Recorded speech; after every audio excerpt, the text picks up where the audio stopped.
Време за темата на денот, во фокус менталното здравје и врсничкото насилство.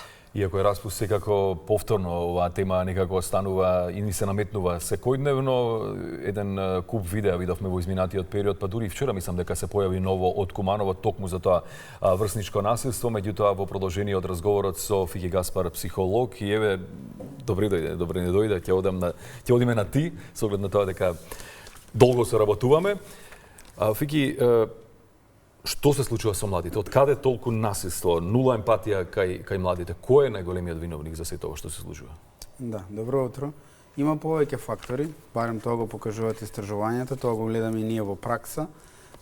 Сега моментално нели повеќе се работи заради тоа што свеста е позголемена, но и за жал гледаме доста вознемирувачки видеа кои што се појавуваат во последниот период, па ќе кажам и наназад неколку години, каде што е вклучено врсничко насилство. Истражувањата покажуваат дека е зголемена бројката, но и повеќе се дава свест и не се поминува, како би кажале, под радарот, како порано, дека е детска игра, дека е типично, дека се случува. И ги гледаме ние двата аспекти, значи ја гледаме аспектот на жртвата, кој што го трпи ова насилство врсничко, но го гледаме и аспектот на тој кој што го причинува.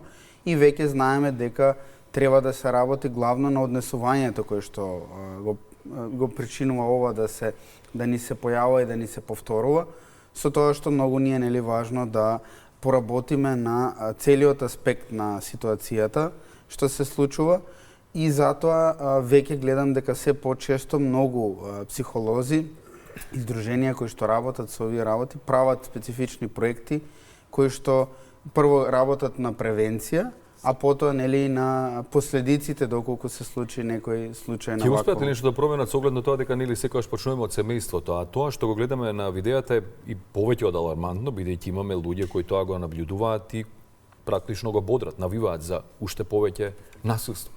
Така, да, треба да се работи на аспектот на емпатија, тоа е многу важно, тоа и програмите за работа со вакви ситуации се насочени кон емпатија, кон разбирање, кон тоа да не се занемарат последиците што се случуваат.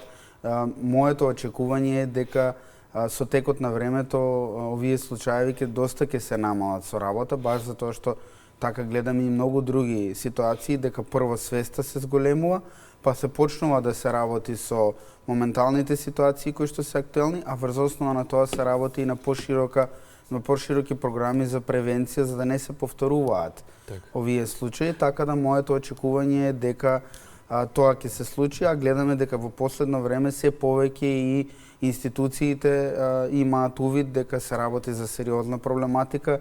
Локалната самоуправа, ние моментално со град Скопје имаме проект кој што започна пред месец дена и кој што ќе трае до крај на годината со можност за продолжување. Тоа е она што треба да се истакне, што всушност се работи во целиот тој проект и на кој начин се обидувате заедно со локалната самоуправа да работите со децата, и целта веројатно е секако да се спречи или барем намали врсничкото насилство.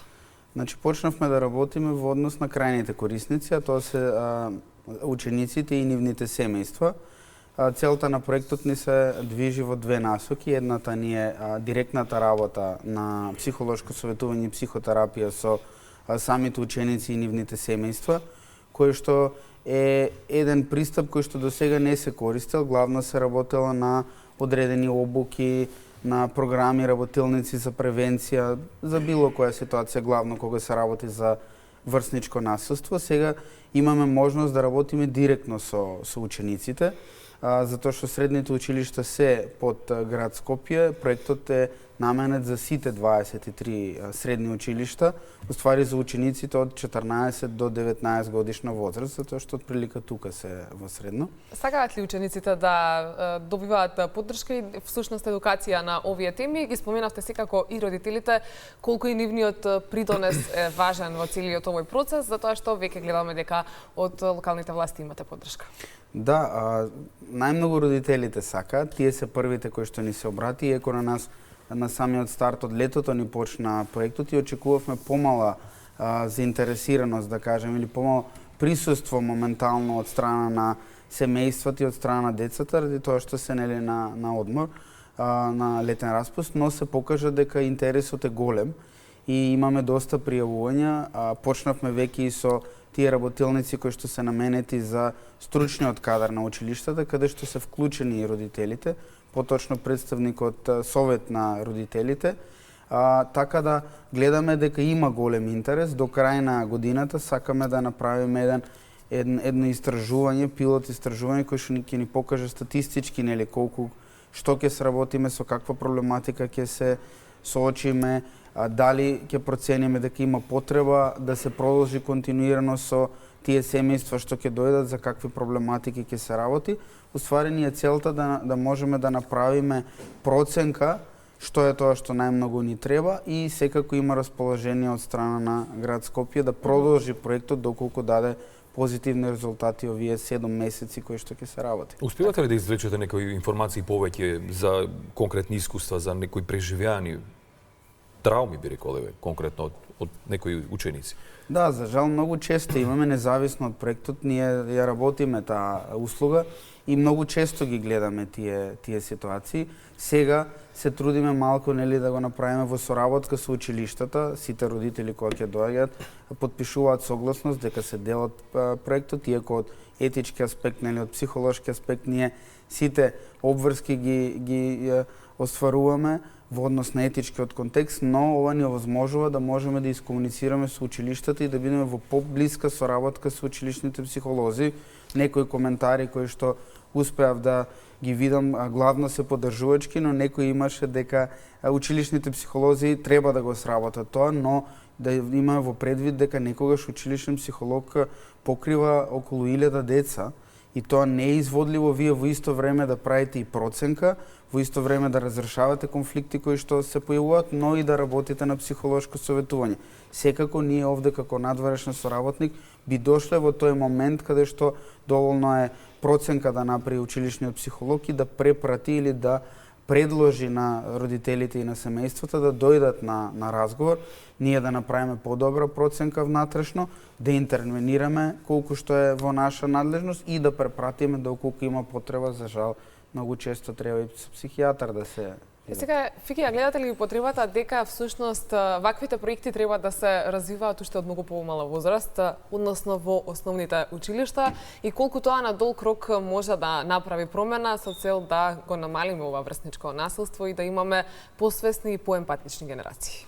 Секако, да. Најдобро е да се почне во најрана возраст што може. Основните училишта исто така се надевам. Веќе имаме некои контакти со одредена локална самоуправа која што е заинтересирана. Моментално се работи на средните училишта само заради тоа што тоа можеше да го работи град Скопје, се работи за училиште кои што се под нивна надлежност. Останатите се под надлежност на општините, ако не се лажам. И овде сакаме да покажеме кој е ефектот во однос на работата што ја имаме да и што ќе постигнеме. Веќе гледаме интерес дека сакаат да го вклучат проектот и да пробат, но се работи за одредени големи човечки ресурси кои што треба да се вложат кога се работи, сепак се работи за многу голем број на ученици. Благодариме за издвоеното време утрово. Се надевам дека ваквите иницијативи и верувам дека се за подобро општество и подобра иднина на новите генерации. Благодарам.